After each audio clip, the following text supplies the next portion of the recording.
When I was preparing for college and my sister Mia had just started high school, our parents' restaurant went bankrupt, and our family ended up with no money. Our life fell apart, and I hit a rough patch. Hi, I'm Polly, and this is my story. You probably know that when it rains, it pours. My parents informed us that we would have to move from our big house to a small apartment to help pay off our family's debts. Dad managed to buy an old van with the money he'd saved, and he turned it into a diner on wheels. Only, that didn't end well for me. After all, my parents couldn't afford to hire anyone, which meant that they were counting on my help. We'll all have to take turns working at the diner to make ends meet. Of course, except Mia, because she needs to study. I have to pass exams to go to college, though. I can't work either. By the way that Mom looked away, I realized that there was more bad news to come. It turned out that the money that had been set aside for my college was being used to pay for Mia's expensive private schooling.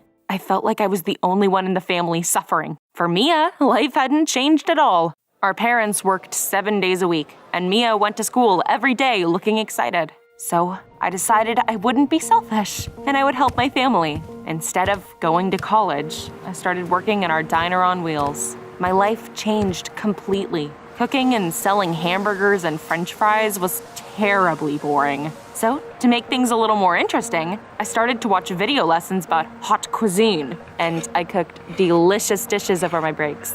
However, my parents didn't like my new hobby. Stop wasting the products that we're buying for the diner. We're barely making ends meet as it is. Damn it. Almost everything I liked was being taken away from me. But my problems didn't end there. Soon, all my school friends left for college. My boyfriend, Harry, also went to study in another city, and he said before leaving that long-distance relationships just weren't for him. I was terribly sad. I was left with no friends and none of my favorite hobbies. The only thing that could cheer me up was the fast food that we were selling. After years of this lifestyle, I gained a decent amount of weight. But so what? The diner on wheels was doing great, and soon it turned into a whole chain. My family and I were able to move back into a big, beautiful house. But I kept on working because I had no other hobbies besides food. Mia had grown up and become a real school queen. Everyone admired her figure and couldn't believe we were sisters. How could such a beautiful girl have a sister like that? The taunts of strangers didn't bother me much, though. However, it really hurt my feelings to hear the mocking words of my sister that I'd sacrificed so much for. It's honestly a wonder that she hasn't eaten me yet. That was going way too far. One day, our parents opened another diner and invited us to an amusement park to celebrate it. It was a good idea, but I had to listen to Mia talk about herself the whole evening. I get to be class president soon. After all, nobody can compare to me. And we also have a young student teacher at our school. He's so cute. At the end of the evening, Dad suggested we go on a ride designed for 4 people. My parents and my sister calmly walked into the cabin, but the operator didn't want to let me through. I'm sorry, there is a weight limit for this attraction. I didn't get upset though. I knew I could just eat a hot dog while my family was on the ride. But Dad solved the issue by giving the operator a discount coupon for the diner. And so I joined my family. Mia was terribly afraid of heights. So for 15 minutes, I enjoyed the view of the city in complete silence. However, when it came time to get out of the cabin, something truly embarrassing happened to me. I got stuck in the stupid narrow chair. Dad and the park worker pulled me by the hands, but nothing seemed to help. They had to call a technician to come and loosen the restraints. I wanted to sink through the floor when everyone in the queue for the ride started laughing and taking pictures of me. The worst part was when Mia joined in and took a selfie with me. I think I'll caption it, "Someone's been eating too much." When I was finally free, I ran away from that humiliation and I hid in the emptiest parts of the park so I wouldn't have to hear those taunts anymore. Hey, who's crying there? There. I looked up and I saw a guy in a clown costume next to me. This was just what I needed. He pulled a handkerchief out of his sleeve and handed it to me. I grabbed it and an endless string of multicolored scarves started to come out of his sleeve. I couldn't help but laugh, and I told the kind clown that I had no friends and I was constantly bullied because of my weight. The clown made a flower out of balloons for me, and he said I'd be fine. The important thing was not to despair, and that was nice of him, but his smile was painted on. So I decided to do something that would really cheer me up. Take revenge on Mia. In the morning, I went to her school. I often met Mia after classes, so the security guards recognized me and let me in. I quickly snuck into the teacher's room and I rigged the results of the election so Mia would lose. That's more like it. This will definitely teach you a lesson, sis. All that was left to do was to leave unnoticed, and so I ran out of the office. Unfortunately, I pushed the door so hard that I hit some guy. Imagine my surprise when I realized that I had knocked down my ex-boyfriend Harry. During the time that we hadn't seen each other, he had grown even more handsome. Meanwhile, I looked. So I was glad that he didn't recognize me. I wondered what he was doing there. Watch where you're going. The bell rang and the students noisily poured out into the hallways. Mia and her classmates clung to Harry from all sides and addressed him as a teacher. So he was the young teacher that Mia had been talking about. What a twist! I came back home in high spirits because something good had finally happened to me again. Since Harry was back in town, we could date again. Only first, I needed to lose a lot of weight. I absolutely couldn't let Harry see me before that. I took my mission seriously. I adopted a strict diet that same day. Instead of pizza and chips, I would eat only fruits and vegetables. Polly, are you sick? We're having dinner, but you've barely touched your food. I told her that as soon as I lost weight, I would be dating Harry again. Mia couldn't resist making a sarcastic comment when she heard that. You wouldn't last a week on such a strict diet. Yeah, we'll see. The next day, Mia came back from school angry and upset because she had lost the election. And to cheer herself up, my sister decided to ruin my mood. Mia saw how hard it was for me to follow the diet, but she still brought home fast food from our diner, and she started to devour it in front of my eyes while I was failing to enjoy an apple. Put it away. It's hard enough for me as it is. Sounds like a you problem. You're gonna snap soon anyway. Might as well happen now. I got so angry at my sister, and I told her that she had lost her election thanks to me. You always get lucky. So how about you feel what it's like to be a loser for once in your life? We argued until our parents came home, and then we locked ourselves in our rooms. I wasn't ashamed at all, though. Mia had never been denied anything in her entire life. Someone had to put her in her place. Although it wasn't easy, I lasted on the diet for 2 weeks. Finally, I decided to weigh myself and see the results. But the thing was, impossible! I gained even more weight? I was gonna start crying. But suddenly, I felt Mia's hand on my shoulder. Oh, don't give up, Polly. It's just that a diet alone isn't enough. And Mia suggested running together in the mornings. I hadn't expected her to support me like this, and I felt really happy. So the very next morning, we went for a run in the park. Mia floated along like a butterfly, but every movement was hard for me. I even fell into a puddle once. And then the most terrible thing possible happened. Harry was at the park.